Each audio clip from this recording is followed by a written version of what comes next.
pouvoir réaliser une macro commande, il nous faut ici un fichier en premier lieu, l'onglet développeur qui n'est pas mis par défaut. Donc je vais sur fichier, au niveau des options, je viens ici au niveau des paramètres avancés, je vais personnaliser le ruban en venant ici cocher la case développeur.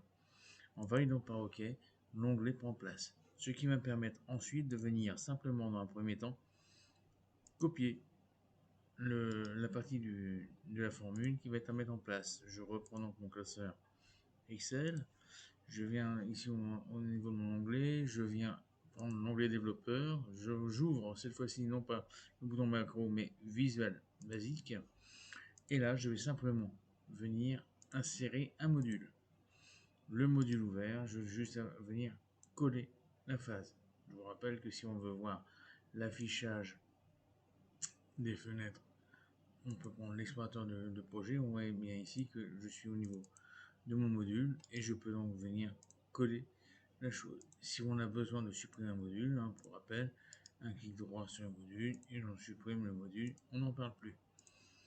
La fonction qu'on a faite là ne sera pour au moins non pas suffisante. Donc là, si je supprime, hop, je supprime. Alors, oui, que maintenant, je n'ai plus qu'un seul et même module dans mon classeur NBColor. Cette fonction-là va me permettre de simplement calculer des cellules qui ont une couleur. Mais pour arriver à faire en sorte qu'elles puissent être cumulées, il va falloir que je mette une autre chose. C'est-à-dire que là maintenant, il va falloir qu'on demande de venir non pas calculer la plage qui a une couleur, mais on va bien définir une plage qui aura une référence. Et pour cela, il va falloir que je mette la deuxième partie de cette fonction. Et donc, je vais donc devoir créer une autre fonction ici, simplement par un copier-coller. Et donc là, je vais pouvoir coller. Donc ici, j'ai bien ma fonction NBColor, que cette fois-ci, j'ai ma fonction NBSMColor. Je peux basculer soit avec Alt F11 ou alors, si je ne peux pas, je fais fermer et retourner à Microsoft. Ma fonction est maintenant mise en place. Je n'ai plus qu'à maintenant taper la fonction NBColor same as.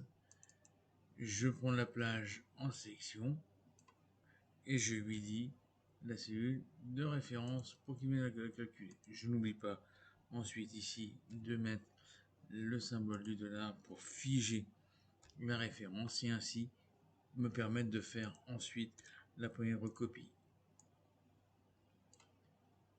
Je vois bien qu'ici je n'ai pas de couleur mauve. Si je venais en rajouter une, elle serait prise en compte. Je n'ai qu'une seule couleur jaune, tout est bien pris en compte.